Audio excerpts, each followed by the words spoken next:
Alrighty guys, hello, and today I want to have a short conversation about some really essential herbs and spices that you want in your spice cabinet. And we're going to look at 5, and then we're going to look at like a few bonus ones that if you want to have some extra stuff, you can do. So let's get started.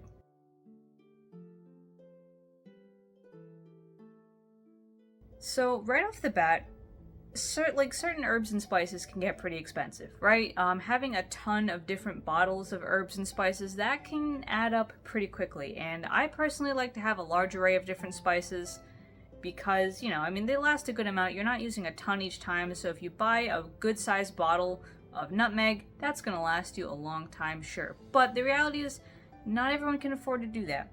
So I want to look at 5 things that really, as a witch, pretty much cover all your bases. And the first thing, honestly, is spice blends. For example, the most standard thing you can get is literally just a big ol' McCormick Italian seasoning. Any kind of Italian seasoning, really, but I get this at my big box store at BJ's, and it is massive. It lasts me so long, and it is full of pretty much any herb you would want for love, joy, protection, purification, money, all of that. If we look at the back, it has marjoram, thyme, rosemary, savory, sage, oregano, and basil. As I said, that's pretty much a catch-all floral and herbal spice blend. This one, herbs, powerhouse. Oregano is one of my favorite herbs for love and joy, and basil is one of the most well-known ones for not only wealth, but also exorcism and protection. Same thing with sage, right? Sage and rosemary are really, really good for purification and also for protection. And in terms of a more spice blend, I absolutely could not go without curry powder. Curry powder is a blend of a bunch of different herbs and spices, and some, curry blends have more stuff in it than others, but this one I have right here has turmeric, paprika, fenugreek, coriander, black pepper, cumin, ginger, celery seed, cloves, caraway, and cayenne pepper. That is a lot of stuff in one bottle. And granted, obviously it's a very specific spice flavor and spice profile, but this, I really like to use it on things like eggs, on, any kind of savory dishes, like say that ham bone pea soup, or any other kind of savory thing like that. Even a little chicken soup can go a long way with curry powder. This is a really great savory blend versus that more herbal floral Italian blend that goes really good with, say, acidic things like tomato sauces or something like that. And of course, all of these herbs and spices in here, a lot of them, they're really good for passion, energy, drive, wealth, protection, even some psychic power too, right? And this, because it has ginger in it, is also really, really good at boosting those spell qualities. Whenever you look at the back of a spice bottle and you see all of those herbs and spices listed, pay attention to that, because with just one bottle, you can literally have a one-stop shop bottle. Literally, these two together, perfect. Perfect for pretty much anything you're cooking in the kitchen. However, if you did want to get more like baneful qualities in terms of your protection, I would absolutely consider, not only just for the flavor of your dishes, but for that baneful quality, getting some garlic powder and onion powder. These are essential in pretty much every dish I make. It doesn't matter that I already chopped up an onion and threw some garlic cloves in there. I always add a little bit more of this on top. It really just brings out that more savory flavor. And we know that garlic and onion are absolutely insane for both exorcism, driving evil things away, and also for getting some money in too, right? We know that onion is actually really, really good at attracting wealth and money. It's also, there's a little bit of folklore that says if you throw your onion skins away, you're actually throwing prosperity and money away. So people say to save the onion skins. And you can use onion skins for things like coloring Easter eggs. It makes this really interesting orangey, kind of rusty orange color. You can use them in soup stocks, all kinds of stuff. And of course, when it comes to baking, if you have nothing else in terms of baking spices, get yourself just a regular carton of plain cinnamon. You could, of course, go all out, get nutmeg and all these other things, but if you just have cinnamon, you can do a lot with baked goods, right? You can add a little bit of cinnamon to your banana bread. You can add a little bit of cinnamon to your cookies. If you have an orange laying around, you can combine cinnamon and orange zest into those made gnocchi cookies, as well as some honey.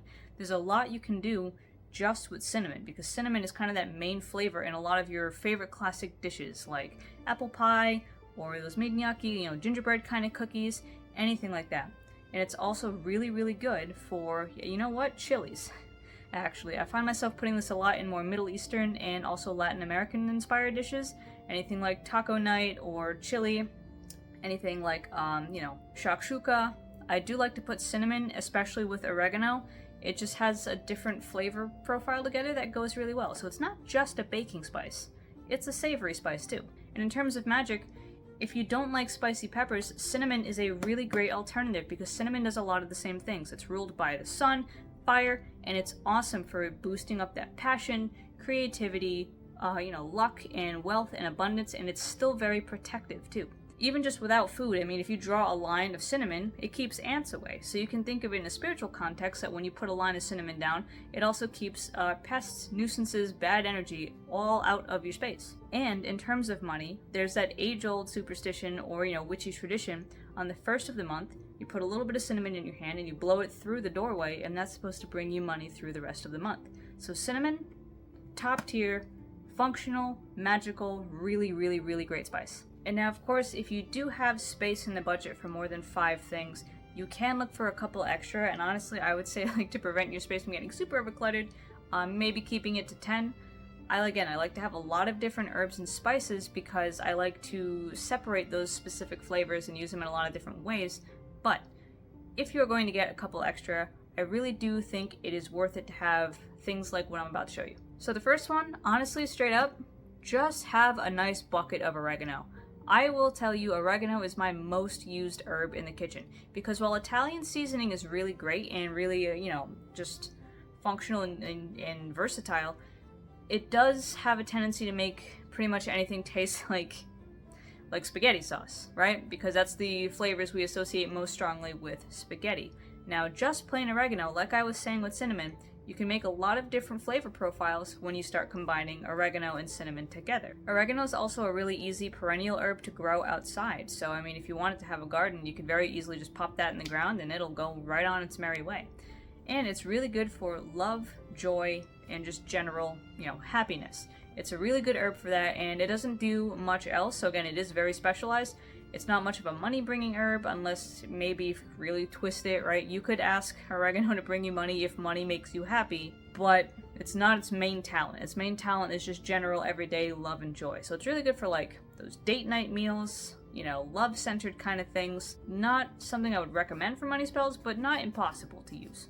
And of course, while we do have our baking spice of cinnamon, that is just one note of a flavor, right? So yes, absolutely, it's the main flavor in things like apple pie, but it's not the only one. So if you wanted to bulk up all of your baking spices, I would very much recommend you at least get cloves and nutmeg, both of which are extremely beneficial as protectors, as money drawers, and as just igniters, right? Think of gunpowder. That's these boys. These guys are like gunpowder for all your ambitions, projects, and creative aspirations. Cloves specifically, actually, there's some really interesting Jewish folklore that, if you burn cloves and it pops, that means it's kind of exploding the eyes of whoever's sending you the evil eye, which is really, really, really interesting. So clove is a super, super protective and almost baneful return to sender kind of item, almost in the same league as say onion. However, I would recommend getting it ground because when you get the whole cloves, they're not nearly as functional. Whole cloves and whole ginger and whole pieces of anything are good to put in things like, say, apple cider, where you're just going to simmer it and strain it back out.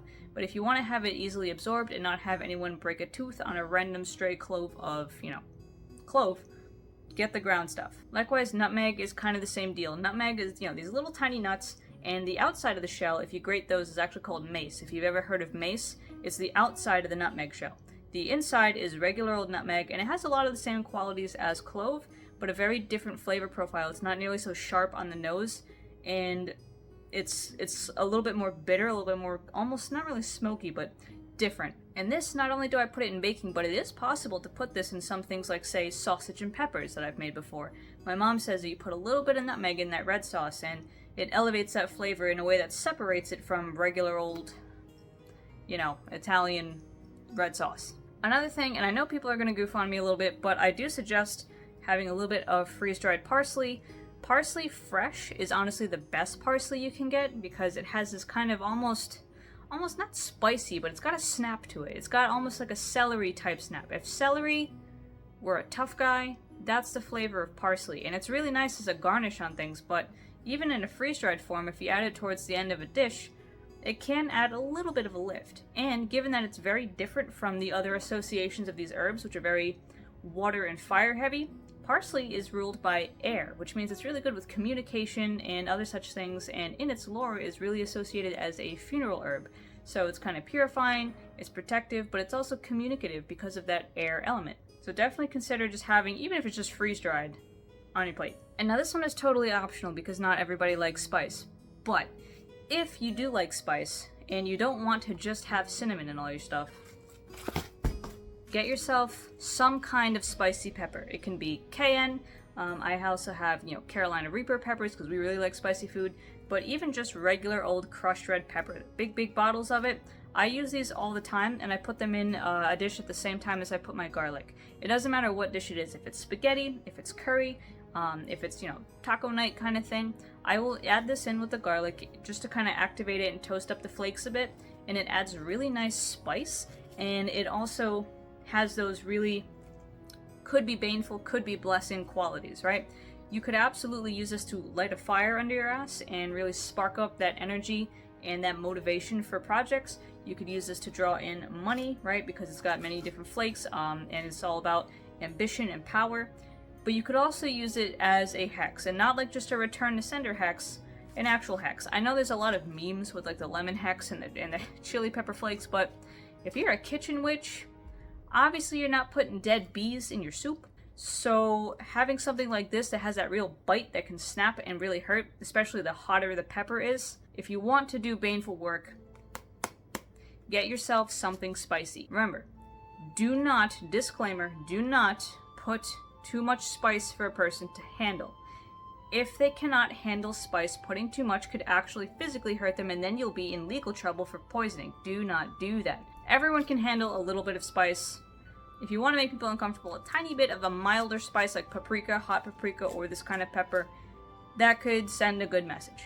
It also is like armor. So not only does it psych you up for your projects, but it psychs you up for battle too, right? Heat, spice, fire. It boosts that spirit, that warring spirit. So if you're looking for that, spicy peppers. But all in all, even if you're in the broom closet, even if you don't have a ton of space for a bunch of herbs and spices, if you can get just those first 5, fantastic. And if you can add a couple more here and there, like the ones I showed you after, even better.